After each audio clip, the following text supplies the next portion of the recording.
Buenas tardes, profesor. El día de hoy tengo el agrado de presentar el tema acerca de la tecnología del ADN recombinante y genómica presentado por mi persona, Kiria Vargas. ¿Qué es la tecnología del ADN recombinante? El ADN recombinante es el nombre general de una pieza de ADN que ha sido creada por la combinación de por lo menos dos hebras. Las moléculas de ADN recombinante son en muchas ocasiones llamadas ADN quimérico, debido a que pueden estar hechos de material proveniente de dos especies diferentes como la mítica quimera. Esta tecnología utiliza secuencias palindrómicas y conduce a la producción de extremos romos o protuberantes. Las secuencias de ADN que son utilizadas en la construcción de ADN recombinante pueden ser originarias de cualquier especie. Por ejemplo, el ADN de las plantas puede ser unido al ADN bacterial, así como el ADN humano puede ser unido al ADN fúngico.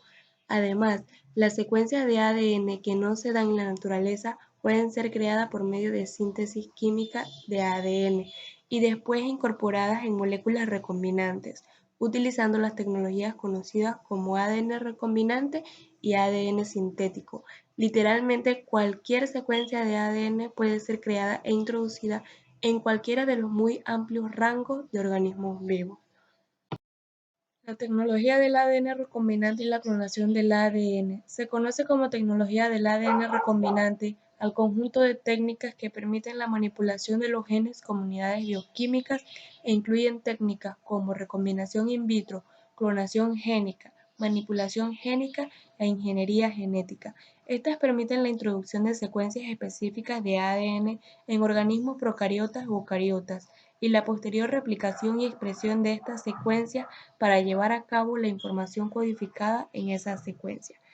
Todos los procesos no meióticos en células vegetativas que llevan a recombinación son llamados parasexuales y aparecen tanto en organismos procariotas como eucariotas. El ADN recombinante difiere de la recombinación genética en que sus resultados se obtienen con métodos artificiales en un tubo de ensayo, mientras que en la recombinación genética se obtiene con un proceso biológico natural que da como resultado una remezcla de secuencias de ADN que existen esencialmente en todos los organismos vivos. Para esto, seguimos un protocolo que mostraré a continuación. Como primer punto tenemos aislamiento de secuencias de ADN en interés para su clonación posterior. Las endonucleasas de restricción son enzimas bacterianas que la protegen de la invasión de ADN ajeno. Estas cortan ADN bicatenario en secuencias específicas, generalmente palindrómicas, de 4 a 11 nucleótidos, generando extremos romos o cohesivos. Cuando no conocemos la secuencia de ADN que queremos clonar, la estrategia consiste en hacer una genoteca y posteriormente seleccionar con el método más adecuado los clones que presenten el carácter deseado. Si conocemos la secuencia de ADN, la podemos usar como una sonda para encontrar el clon que deseamos o estemos buscando. Como segundo punto tenemos incorporación de la secuencia de ADN aislada en un vector. Existe una gran variedad de vectores para la transferencia de ADN. Los más usados son los plásmidos, los fagos, juntos con los cósmidos. Los plásmidos son elementos genéticos que poseen características como: estos son circulares, por lo que están protegidos contra las endonucleasas, pequeños, por lo que pueden ser transferidos fácilmente. Estos tienen un origen de replicación, por lo que se pueden replicar en el huésped. También pueden codificar para numerosas funciones celulares como resistencia o la capacidad de conjugar con otros organismos. Dependiendo de lo que quieras hacer con el ADN aislado, lo insertarás en uno u otro tipo de vector, ya que existen diferentes tipos de vectores, como los de clonación, de secuenciación y los de expresión. Hablaremos un poco sobre los vectores de clonación. Estos vectores de clonado se requiere un vector de expresión, el cual debe ser capaz de entrar y replicarse dentro de ella. Un vector ideal debe ser pequeño, de fácil preparación y replicación en la célula huésped y no generar productos tóxicos para la misma. Debe poseer uno o más marcadores, es decir, resistencia a drogas, así sucesivamente, para entonces facilitar una rápida y positiva selección y contener al menos un sitio donde se pueda integrar el ADN extraño sin destruir una función esencial como lo puede ser la replicación. Como podemos ver en la imagen, los plásmidos son muy empleados como vectores. Estos son moléculas de ADN circular extracromosomal que se replican independientemente. Los que poseen genes para resistencia a antibióticos son de gran utilidad debido a que su adquisición por bacterias competentes es fácil de detectar. Uno de los más conocidos es el PBR322, que posee sitios únicos de restricción y lleva genes para resistencia a ampicilina como a la tetraciclina. Estos genes poseen sitios de restricción para la inserción de fragmentos de ADN, resultando luego de esta inserción en una inactivación del gen. En este caso, la bacteria que reciba este plásmido adquirirá la resistencia específica por el otro gen intacto. Los plásmidos, que representan un gran número de copias por célula, son los más empleados como vectores, debido a que al amplificar muchas veces el número de segmentos de ADN de interés, permiten incrementar los rendimientos del producto del gen o los genes que estos transportan. En una célula, la información genética está presente en dos formas diferentes: el ADN genómico y el ácido ribonucleico mensajero, es decir, el ARN mensajero, que posee la parte codante del gen sin el promotor. Estas dos formas pueden ser clonadas empleando dos estrategias distintas. El primer caso es el mostrado en esta imagen, donde el conjunto de colonias resultantes de la transformación representa la biblioteca genómica o genoteca, de la cual habrá que extraer los genes o los clones más bien de interés. En el segundo caso, a partir del ARN mensajero se obtiene un ADN complementario, como se observa en la imagen, para un ARN eucariótico. Este ADN complementario se puede insertar posteriormente en un plásmido u otro vector. Siguiendo con los vectores, el siguiente es el de secuenciación. Estos son vectores que contienen un elevado número de lugares de restricción, de manera que al ser cortados se generan fragmentos de tamaño variable para ser secuenciados. En cuanto al vector de expresión, además de un lugar de clonación, el polinker contiene operadores, promotores y terminadores para permitir lo que es la expresión del ADN clonado. Como número 3 tenemos la incorporación del vector con el ADN insertado en la célula huésped. La eficiencia de la incorporación del ADN por la célula huésped es una fase crítica en la manipulación genética, ya que dentro de las células huésped podemos encontrar tanto microorganismos como células animales o vegetales. Dependiendo de la naturaleza del huésped, usaremos uno u otro sistema para introducir el ADN, como pueden ser pistolas génicas y Agrobacterium. Como número 4 es la selección de los huéspedes que hayan incorporado el vector. Es necesario distinguir los clones que han introducido el ADN exógeno, para lo que podemos examinar diferentes puntos. La presencia del vector recombinado mediante el análisis de colonias. Para esto se usa la técnica de la inactivación del marcador. Por ejemplo, se trata de un vector con dos marcadores, pero que uno de ellos contiene la diana para la incorporación del ADN exógeno, de manera que si da negativo para ambos marcadores, no habrá incorporado ningún vector, pero si da positivo en ambos, ha incorporado un vector que no tenía el inserto. Pero si da positivo en uno y negativo en el otro, habrá incorporado el inserto con el ADN ajeno. La presencia del ADN exógeno se puede hacer mediante la hibridación de las colonias.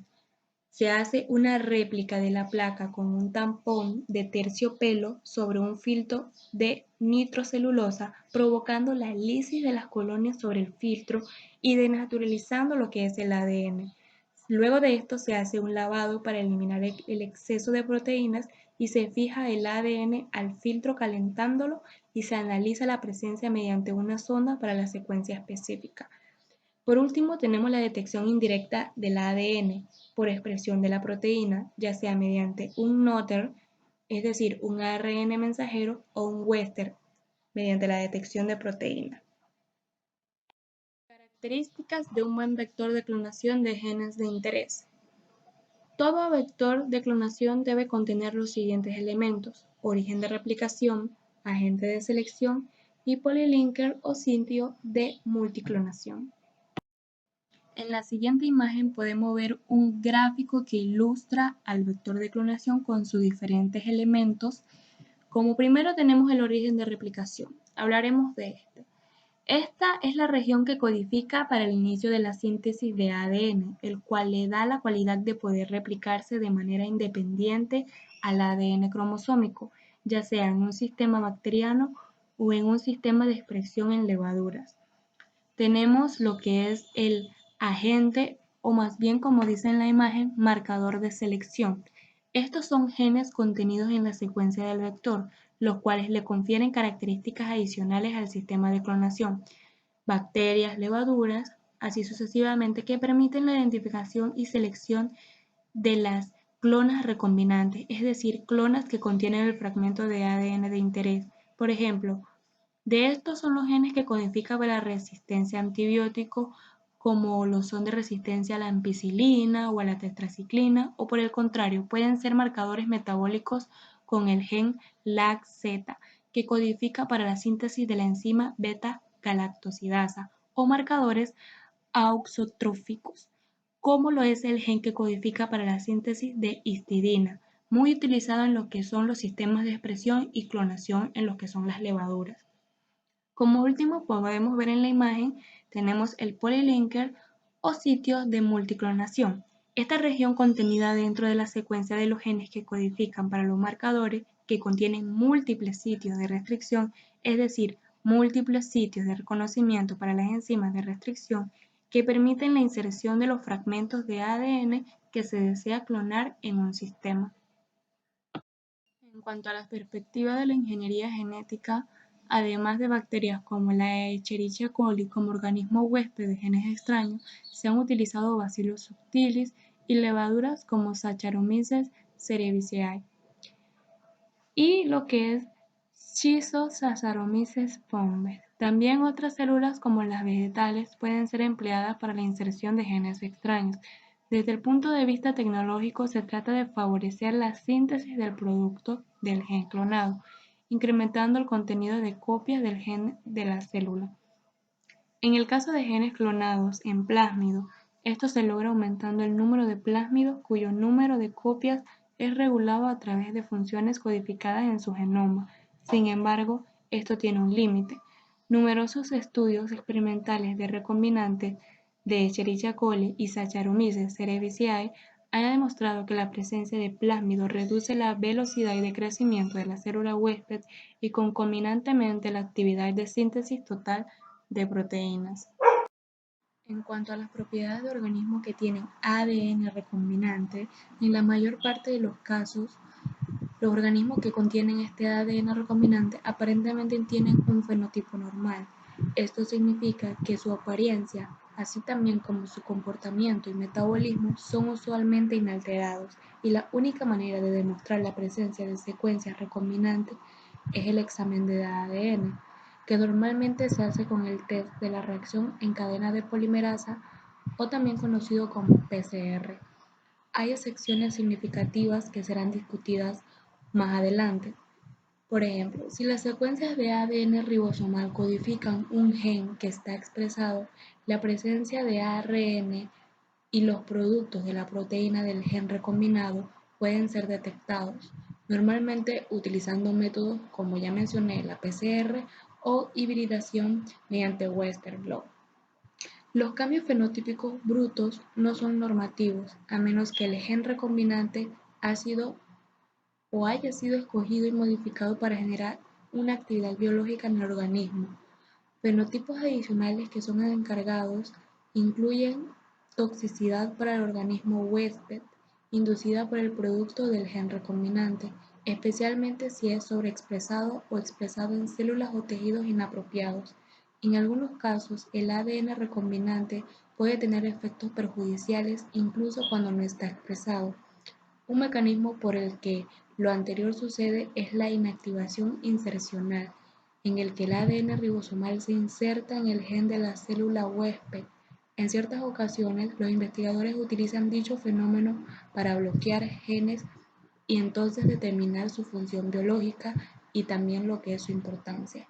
Otro mecanismo por el que la inserción del ADN ribosomal en el ADN cromosomal puede afectar la expresión del gen es por activación inapropiada de genes de células huésped que ya habían sido inexpresados. Lo anterior puede suceder, por ejemplo, cuando un fragmento de ADN recombinante que contiene un promotor activo llega a localizarse al lado del gen de una célula huésped previamente silenciado, o cuando una célula huésped que funciona para restringir la expresión genómica pasa por inactivación insercional por el ADN recombinante. Hablemos acerca de las aplicaciones de la tecnología de ADN recombinante. Esta es utilizada en biotecnología, medicina y en investigación.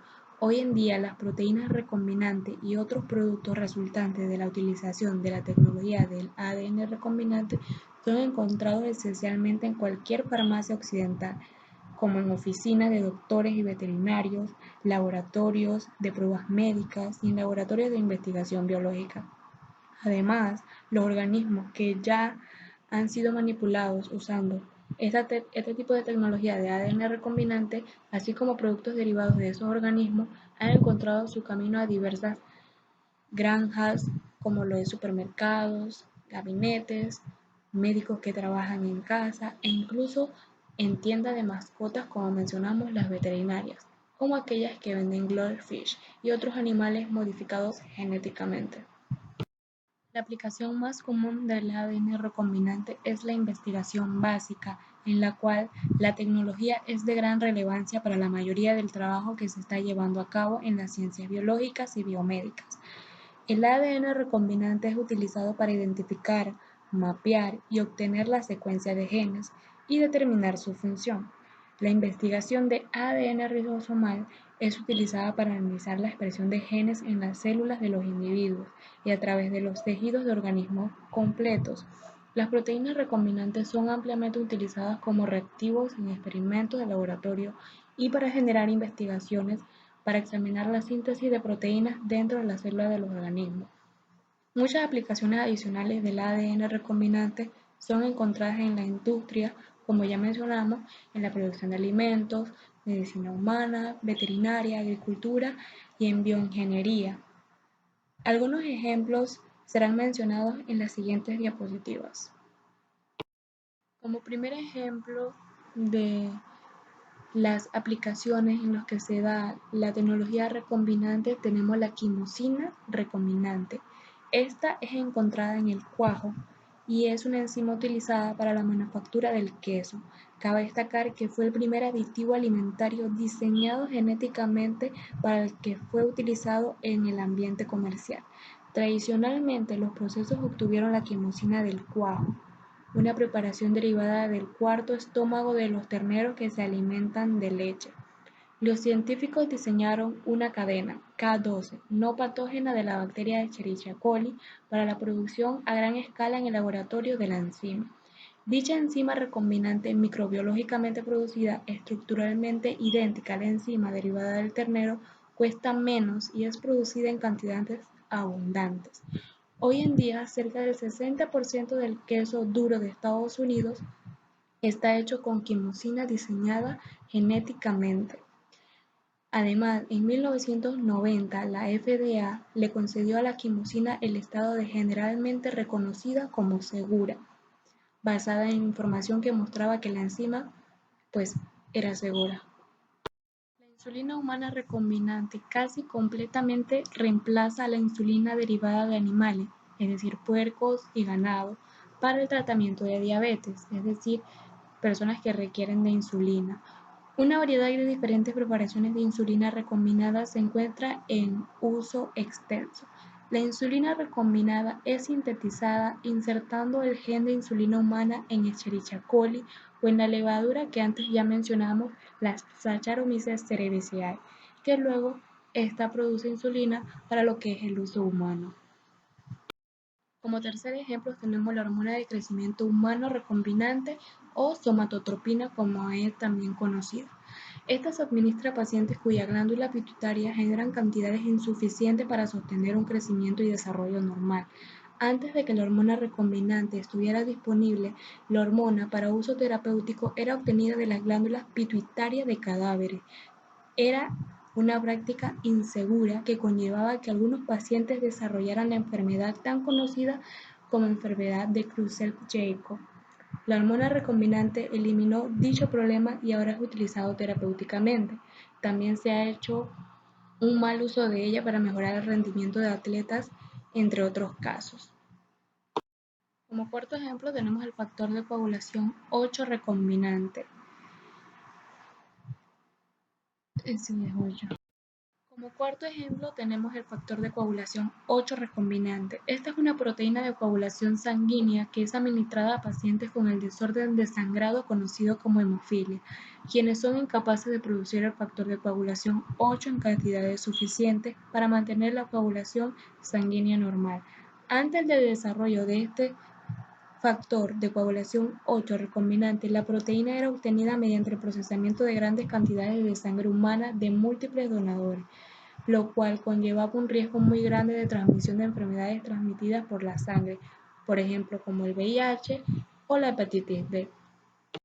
Como quinto ejemplo tenemos la vacuna contra la hepatitis B recombinante. La hepatitis B es una infección controlada a través del uso de la vacuna de la hepatitis B recombinante, la cual contiene una forma del antígeno de superficie del virus de la hepatitis B producido en las células de levadura. El desarrollo de la vacuna recombinante fue importante y necesario, ya que el virus de la hepatitis B, a diferencia de otros virus como poliovirus, no puede ser cultivado in vitro. Como sexto tenemos el diagnóstico de infección con VIH. Cada uno de los 3 métodos más utilizados para diagnosticar la infección de VIH ha sido desarrollado utilizando ADN recombinante. El test de anticuerpos, como ELISA o Western blot, utiliza una proteína de VIH recombinante para encontrar la presencia de anticuerpos que el cuerpo ha producido en respuesta a una infección de VIH. El test de ADN busca la presencia del material genético del VIH utilizando la reacción en cadena de polimerasa con transcriptasa inversa. El desarrollo de la prueba de reacción en cadena de polimerasa con transcriptasa inversa fue posible gracias a la clonación molecular y la secuencia de análisis del genoma del VIH. Como séptimo tenemos el arroz dorado, una variedad recombinante de arroz que ha sido diseñado para expresar la síntesis responsable de la biosíntesis de caroteno. El arroz mencionado sostiene una promesa sustancial de reducir la incidencia de la deficiencia de vitamina A en la población mundial. El arroz dorado no se encuentra en uso, ya que sigue pendiente la resolución de los asuntos de regulación y de propiedad intelectual. También tenemos el cultivo resistente a herbicida como otro ejemplo a lo que es la aplicación de la tecnología del ADN recombinante. Variedades comerciales de importancia, cultivo agricultural, incluyendo soya, maíz, sorgo, canola, alfalfa y algodón, han sido desarrollados incorporando un gen recombinante que le da la capacidad de resistir al herbicida glifosato y simplifica el control de la hierba con la aplicación de glifosato. Dichos cultivos se encuentran en uso comercial en varios países. Como última aplicación de lo que es la tecnología de ADN recombinante, tenemos cultivo resistente a insectos. El Bacillus thuringiensis es una bacteria que produce naturalmente una proteína con propiedades de insecticida. La bacteria ha sido aplicada a los cultivos como una estrategia para control de insectos por muchos años, práctica que ha sido extensamente adoptada en agricultura y jardinería. Recientemente, las plantas han expresado una forma recombinante de la proteína bacterial, la cual puede controlar efectivamente algunos insectos predadores. Los asuntos ambientales con la utilización de los cultivos transgénicos no han sido resueltos aún. Como siguiente, hablaremos sobre la genómica y la bioinformática. Genómica. La genómica es un campo interdisciplinario de la ciencia dentro del campo de la biología molecular.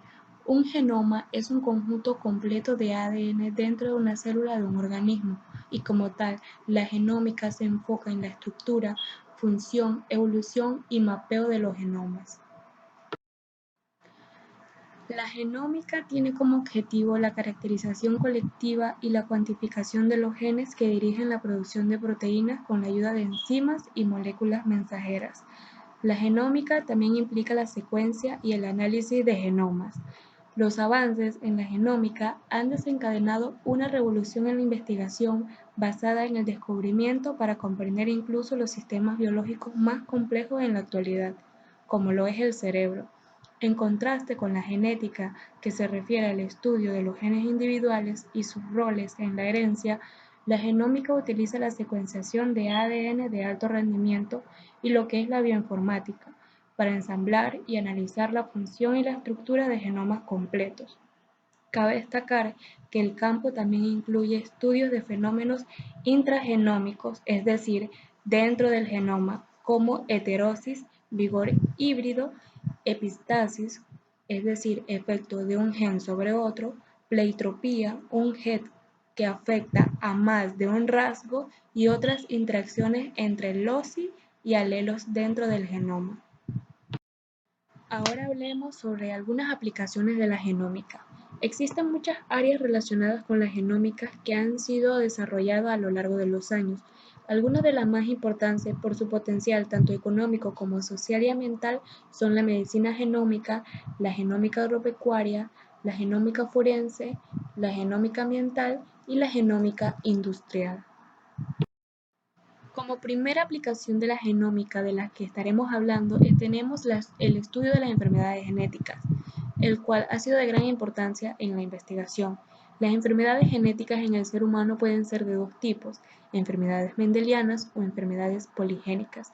Las enfermedades mendelianas generalmente son causadas por un defecto en un solo gen, lo que dificulta su estudio debido a la penetrancia incompleta, aunque este factor también hace que existan distintos niveles de gravedad dependiendo del individuo.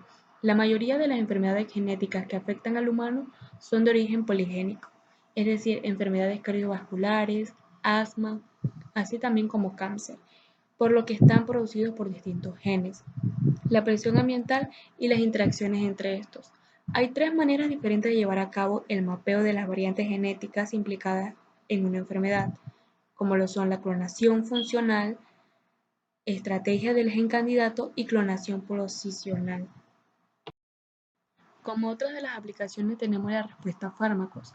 El medicamento perfecto sería aquel que siendo efectivo contra una enfermedad no produjera efectos secundarios, ya que esto no se ajusta a la realidad, en la que un mismo fármaco puede causar efectos totalmente diferentes en dos individuos. El objetivo de la farmacogenómica es el de entender la variabilidad de unos pacientes a otros del medicamento e intentar definir el tratamiento que mejor se ajuste a cada individuo. La aplicación de la genómica en estudios de domesticación.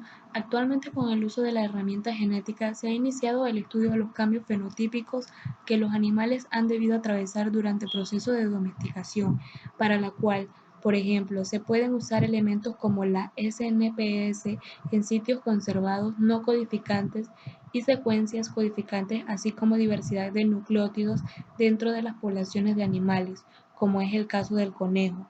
Estos datos podrían promover información sobre polimorfismo o reducciones de la diversidad genética durante la colonización de nuevos sitios por parte de los animales. Hablemos de la bioinformática. La bioinformática puede definirse de manera general como la aplicación de tecnologías computacionales y la estadística a la gestión y análisis de datos biológicos. Los términos bioinformática, biología computacional, informática biológica y en ocasiones biocomputación son utilizados en muchas situaciones como sinónimos y hacen referencia a campos de estudios interdisciplinares muy vinculados que requieren el uso o el desarrollo de diferentes técnicas estudiadas universitariamente en la ingeniería informática como ciencia aplicada de la disciplina informática.